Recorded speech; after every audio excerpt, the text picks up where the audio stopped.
Hello everyone, welcome to my channel. मैं हूं प्रज्ञा और आज के वीडियो लेक्चर में हम जो है सीजी बोर्ड की क्लास 9th हिस्ट्री का चैप्टर 10 कोलोनियलिज्म के बारे में देखेंगे। तो यहाँ पे हम ये देखने वाले हैं कि कैसे जो है अमेरिका एक बड़ा पावरफुल स्टेट बना, उसके बाद जो है वो अपने आप को विस्तृत करने के लिए, फैलाने के लिए, अपने लोगों के लिए नई जगह खोजने लगा और कैसे जो है वो अमेरिका, चाइना, इंडिया ऐसे देशों में जाकर अपनी कॉलोनीज बनाने लगा और कैसे जो है वहां वो अपना खुद का साम्राज्य उन्होंने स्थापित किया। तो ये सारी चीजों के बारे में हम इस वीडियो लेक्चर में देखने वाले हैं।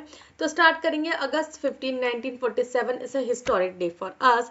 This was the day India gain freedom from British rule.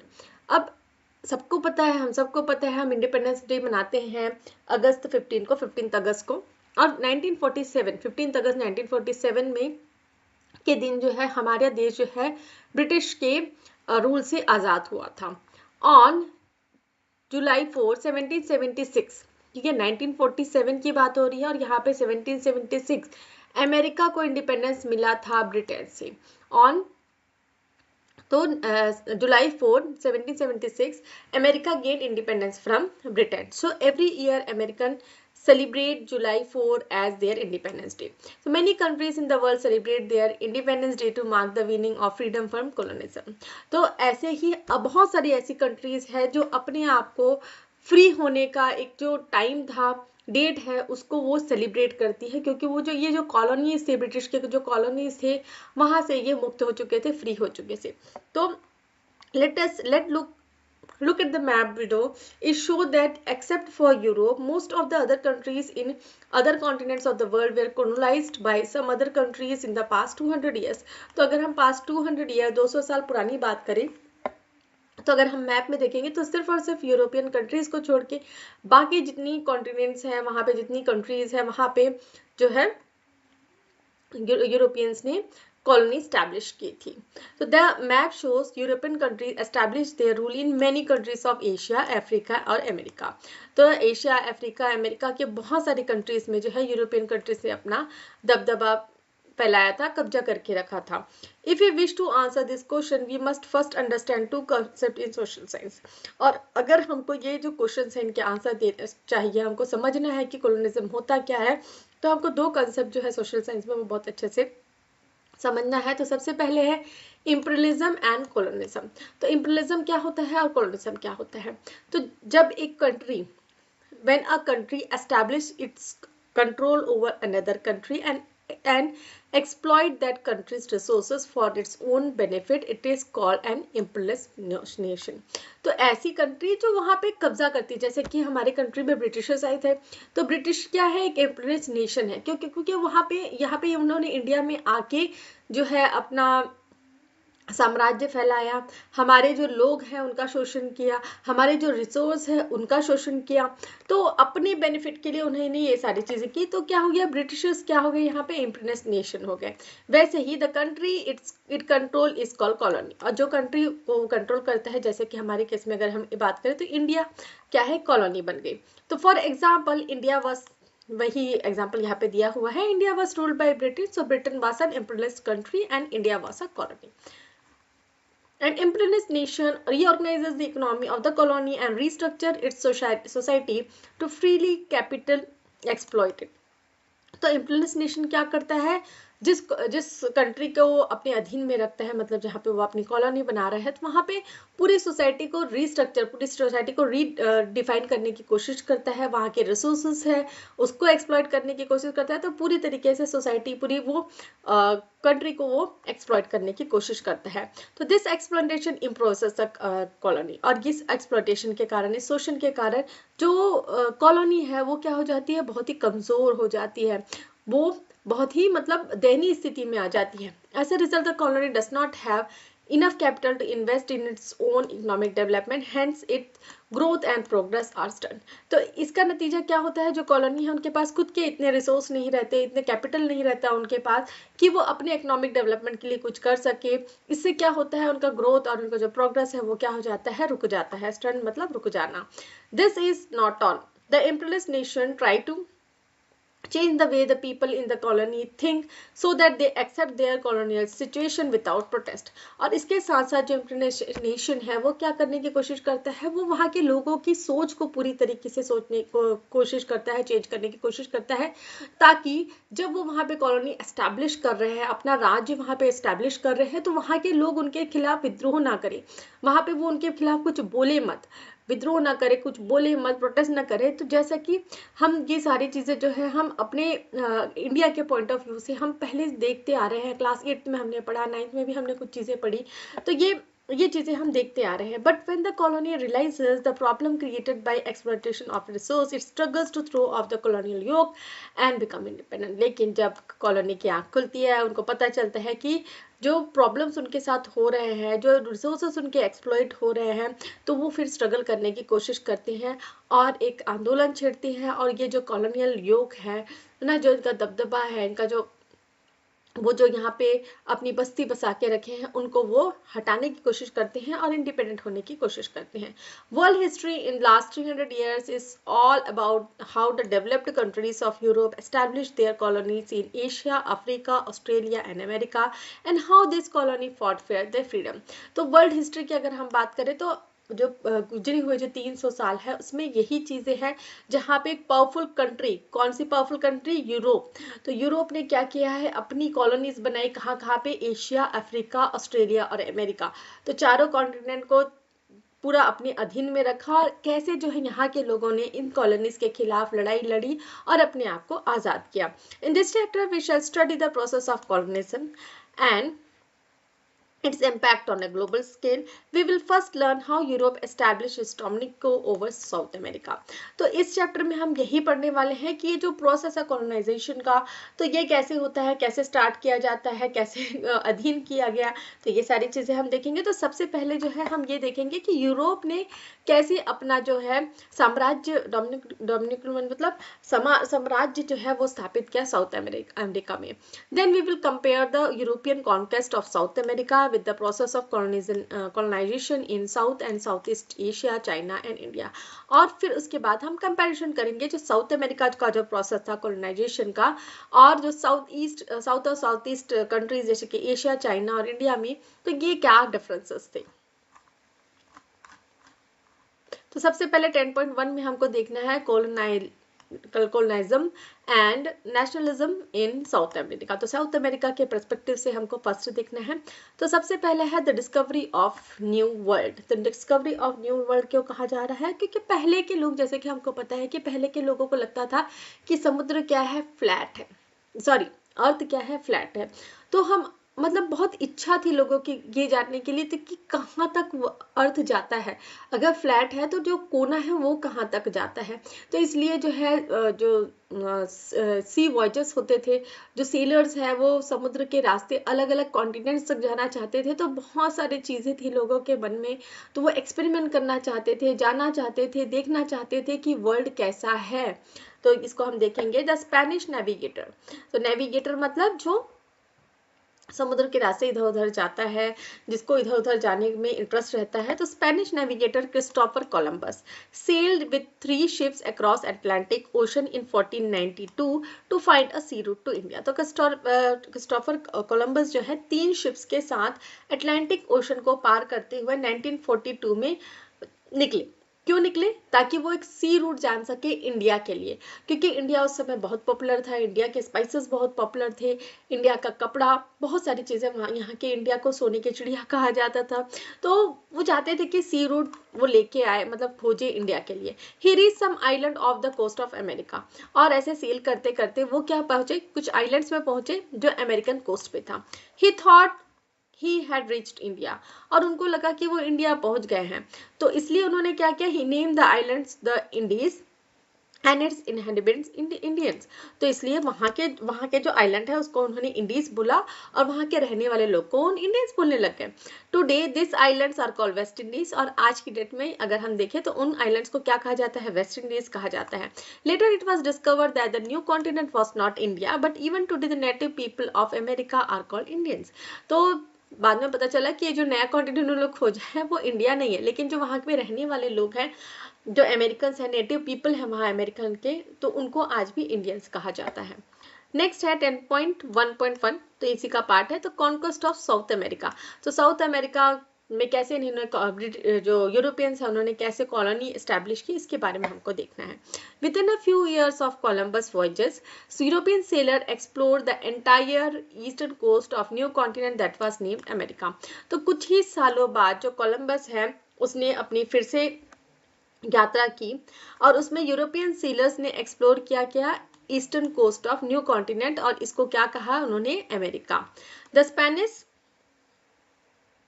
कॉन्वेस्टर्स, professional जो सोल्जर्स हैं और एक्सप्लोरर्स हैं उन्हें ये कहा जाता है, वो भी एक्सप्लोर करना चाहते थे और जो नया वर्ल्ड है उसको वो अपने अधीन करना चाहते थे, कॉन्कर करना चाहते थे। दे सॉट फेम एंड फॉर्चून, तो यही चाहते थे कि हम पूरे वर्ल्ड को मतलब अपने अधीन में रखेंगे, पूरे वर्ल्ड को कॉन्कर करेंगे और बहुत ज़्यादा ख्याति पाएंगे और फॉर्चून पाएंगे। They raised their armies and took permission from the Spanish king to embark on expeditions to conquer the New World. तो इसलिए उन्होंने आर्मी बनाई और परमिशन लिया स्पेनिश किंग से कि हाँ वो समुद्री यात्रा में जाना चाहते हैं और जो नया वर्ल्ड है उसको अपने अधीन करना चाहते हैं। They wanted to claim large territories in America in the name of Spanish crown so that they could farm the land and raise the cattle। और वो क्या चाहते थे कि वो अमेरिका जाए, ठीक है, जो अमेरिका जो नया कॉन्टिनेंट उन्होंने फाउंड आउट किया है वहाँ जाए, वहाँ बहुत सारी जो टेरिटरीज है, बहुत सारे एरिया को अपने अधीन में रखे ताकि वो वहाँ जाके खेती कर सके। उस समय तो लोग खेती ही करते थे, खेती कर सके और जो कैटल है उनको रेस कर सके। तो in those days European population was rising rapidly, क्योंकि उस समय क्या हो रहा था, यूरोप का जो पॉपुलेशन है वो बढ़ता जा रहा था और लोगों के पास ज़्यादा ज़मीन नहीं थी खेती वगैरह करने के लिए। तो बेटर ऑप्शन क्या था कि वो दूसरे जगह जाकर सेटल हो जाए, एक नए कॉन्टिनेंट जो उन्होंने खोजा है वहाँ जाकर सेटल हो जाए ताकि उनको बहुत जितना वो लैंड चाहे उतना उनको मिल सके। America had an additional attraction. Gold and silver were scarce in Europe in those days, and the rumor spread that the new world has vast treasures of gold and many gold mines। तो America का एक और attraction क्या था कि वहाँ जो Europe में रहने वाले लोग थे, वहाँ पे यूरोप में उस समय गोल्ड और सिल्वर की कमी थी, उतनी गोल्ड और सिल्वर नहीं थी। और गोल्ड और सिल्वर जैसे कि सबको पता है बहुत ही प्रेशियस मेटल है। तो यहाँ पे ये एक अफवाह फैली कि जो नया वर्ल्ड है, जो नया कॉन्टिनेंट है अमेरिका जिसे कहा जा रहा है, तो यहाँ पे बहुत सारा गोल्ड है, बहुत सारा सोना है और बहुत सारे सोने की खदान भी है, गोल्ड माइंस है। तो the कॉन्क्विस्टर्स and their armies set out for America in hope of capturing untold booty। इसलिए जो कॉन्क्विस्टर्स है और जो उनकी आर्मी है वो अमेरिका के लिए निकले, ताकि उनके मन में क्या आशा थी कि वो वहाँ जो इतना जो खजाना है, अनटोल्ड बूटी मतलब जिसके बारे में किसी को पता नहीं, उस खजाने को अपने अधीन कर सके। तो there was one more compelling reason for their explorer to venture into the unknown lands beside the lure of land and gold. They wanted to spread the Christian faith among the uncivilized native। एक और reason क्या था, compelling reason मतलब एक और बड़ा reason क्या था कि ये जो एक्सप्लोरर्स वहाँ उस अननोन लैंड में जाना चाहते थे जिसको उन्होंने अभी खोजा है। क्यों?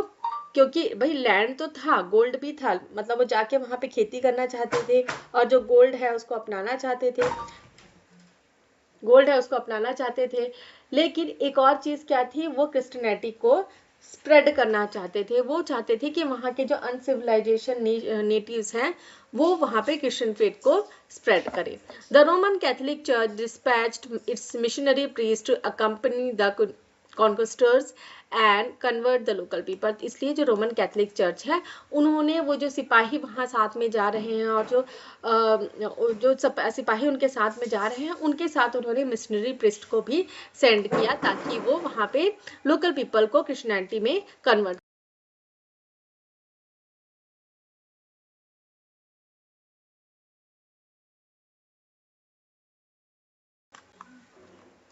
इन those day there were two mighty empires in America. तो इस समय में दो बड़े एम्पायर्स थे अमेरिका में।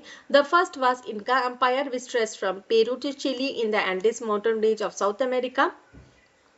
The second was the Aztec empire in Mexico in Central America. तो दो इंपॉर्टेंट एम्पायर्स थे अमेरिका में। तो फर्स्ट क्या था, इनका एम्पायर था, और सेकंड क्या था, asterisk empire.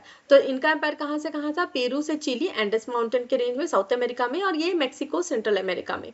As this civilisation were cut off from rest of the world, their technological development was quite different. They do not use iron और not did they have vehicles too with wheels or horses or cattle or cannons and guns।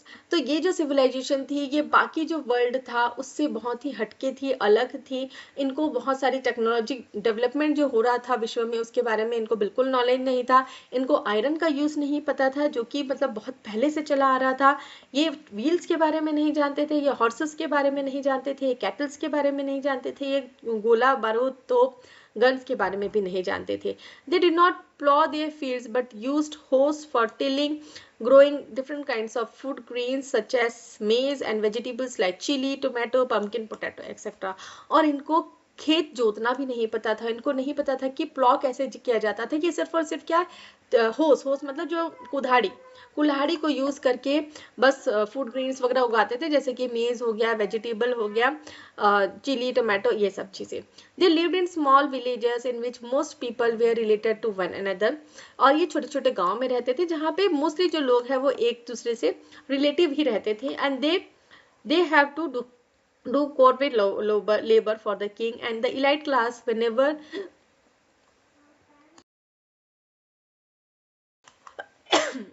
the need rose। तो यहाँ पे जो labours है, force labour जो है वो king के लिए काम करते थे, और जो थोड़े ऊंचे क्लास के लोग हैं उनको भी जरूरत पड़ती थी तो वो उनको भी काम करना पड़ता था। The priest played an important role in the Inca society. तो जो प्रीस्ट यहाँ पे आए थे वो इम्पोर्टेंट रोल प्ले कर रहे थे इनका सोसाइटी में। They worship the sun god and offered animal and human sacrifice. तो जो यहाँ पे जो पुजारी होते थे इनका सोसाइटी में, उनका एक बड़ा रोल था। और वो क्या वर्शिप करते थे, किनको वो वर्शिप करते थे, सूर्य देवता को वर्शिप करते थे, सन गॉड को, और एनिमल और ह्यूमन सैक्रिफाइसेस भी होते थे, बलि चढ़ाई जाती थी। And conquistador named Cortes ravaged and destroyed Aztec Empire with his Spanish army in 1519. The Aztec king lived in an impregnable fort in Mexico। तो जो एक कॉन्क्विस्टर है जो कहाँ से आए थे, अमेरिका से आए थे, क्या नाम था इनका, कॉर्टस। इन्होंने क्या किया, जो एज़टेक एम्पायर है इसको पूरा तबाह कर दिया अपनी स्पेनिश आर्मी के साथ 1519 में। और ये जो एज़टेक किंग था ये बहुत बड़े फोर्ट में, बहुत बड़े किले में रहता था मेक्सिको में। ही welcomed Cortes and his soldiers into the fort, thinking they were gods who had came in peace। अब उसने क्या किया, ये जो कॉर्टस आए थे उसको क्या किया, उन्होंने वेलकम किया अपने सोल्जर्स के साथ, उन्होंने उठना बैठना सब किया। उनको क्या लग रहा था कि जो कॉर्टस है, ठीक है, ये जो कॉर्टस है, इसकी पिक्चर भी दी गई है, ये क्या है, भगवान का रूप है।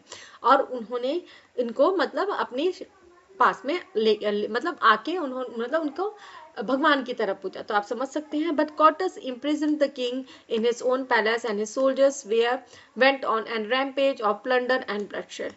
लेकिन इसने क्या किया, the Aztec believed that the gods would come from east from across the seas। तो अक्सर एस्टेक्स का क्या मान्यता था कि वो हमेशा से यही मानते थे कि भगवान जो है ईस्टर्न डायरेक्शन से आएंगे समुद्र के रास्ते में, लेकिन यहाँ पे उनके साथ उल्टा हो गया। तो कॉर्टस ने क्या किया, उन्होंने किंग को क्या कर दिया, अपने उनके खुद के पैलेस में बंदी बना दिया, और जो सोल्जर्स हैं उनको खत्म कर दिया, उनके जो सोल्जर्स थे, तो पूरा ब्लडशेड, प्लंडर और रैम्पेज मतलब पूरा तबाह कर दिया। The Aztec warriors were easily overpowered by Spanish. तो जो एस्टेक वॉरियर्स थे वो उसको सबको हरा दिया, जो स्पेनिश से आए हुए जो कॉर्टस के लोग हैं उन्होंने। The spears and arrow were no match for Spanish horse, guns and cannons. तो जो एस्टिक वॉरियर्स थे इनके पास क्या था, सिर्फ और सिर्फ तीर कमान जो था, स्पीयर्स और एरोस ही थे उनके पास में। और जो स्पेनिश से आए हुए लोग थे, स्पेन से आए हुए लोग थे, उनके पास क्या थे, घोड़े थे, गन्स थे, कैनन्स थे, तो वो उनसे मुकाबला नहीं कर पाए। Also most of the Aztecs were afflicted by European disease like smallpox that were unknown in the country. और उसके साथ साथ वहाँ पे एक यूरोपियन डिसीज भी फैल गई थी, उसका क्या नाम था, स्मॉल पॉक्स, जिसके बारे में उनको कुछ पता भी नहीं नहीं था. So they could not fight. Cortes declare the Aztec empire as Spanish province. अब इसलिए वो लड़ाई नहीं लड़ पाए और कॉर्टेस ने क्या डिक्लेयर कर दिया, जो एस्टिक एम्पायर है उसको उन्होंने स्पेनिश प्रोविंस डिक्लेयर कर दिया. The Aztec people were forcefully converted to Christianity and made to do force labour. अब जो एस्टिक के लोग थे वहां पे उनको फोर्सफुली, उनको जबरदस्ती क्या है क्रिश्चियनिटी में कन्वर्ट होना पड़ा और उनको बंधुआ मजदूर भी बना लिया गया. A similar story was repeated in the इनका एम्पायर विद स्पेनिश कॉन्स्टिट्यूटर पिज़ारो. तो ऐसी सिमिलर स्टोरी इनका एम्पायर के साथ भी हुई और इस समय जो है कॉन्क्विस्टोर का नाम क्या था, पिज़ारो. इसने कॉन्कर किया इनका कैपिटल को 1533 में. The Spanish king declare both empire to be the province of Spain. और साथ ही साथ स्पेनिश किंग ने जो दोनों जो एम्पायर है इनका और एस्टिक को, उसको स्पेन के अधीन मान लिया, डिक्लेयर कर दिया और appointed his trusted governor to rule them. और अपने जो गवर्नर्स है उसको वहां पे छोड़ के उनको रूल करने के लिए बोला. Like Columbus many Portuguese navigator also embarked on expedition reaching the coast of Brazil. और जैसे कि कोलंबस यात्रा में निकले थे वैसे ही कई सारे जो पोर्चुगीज नेविगेटर्स हैं वो भी एक्सपीडिशंस मतलब समुद्री यात्रा खोज के लिए निकले और ब्राजील तक पहुंचे. But Brazil was inhabited by hunting gathering tribes and did not have any local kings or kingdom. लेकिन उस समय ब्राजील जो है वहाँ पे हंटिंग गैदरिंग ट्राइब्स रहते थे, मतलब ऐसे लोग जो सिर्फ और सिर्फ हंटिंग करते थे, है ना, शिकार करते थे और फूड वगैरह जो है गैदर करते थे. उनका कोई किंग वगैरह नहीं था, कोई किंगडम नहीं था. The Portuguese claim this territories in the name of their king. तो इसलिए जो पोर्चुगीज है वो वहां पहुंचे और उन्होंने अपना साम्राज्य फैला दिया.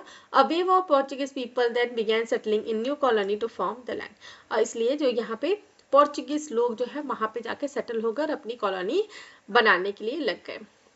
उसके बाद हमको 10.1.2 देखना है conquest, colonisation and slave trade. तो इसके बारे में हम जो है नेक्स्ट वीडियो लेक्चर में देखेंगे. तो मैं आशा करती हूँ कि आपको इतना समझ में आया होगा. इतना समझ में आया तो वीडियो को लाइक शेयर करें, कमेंट करके बताएं कि आपको वीडियो कैसा लगा.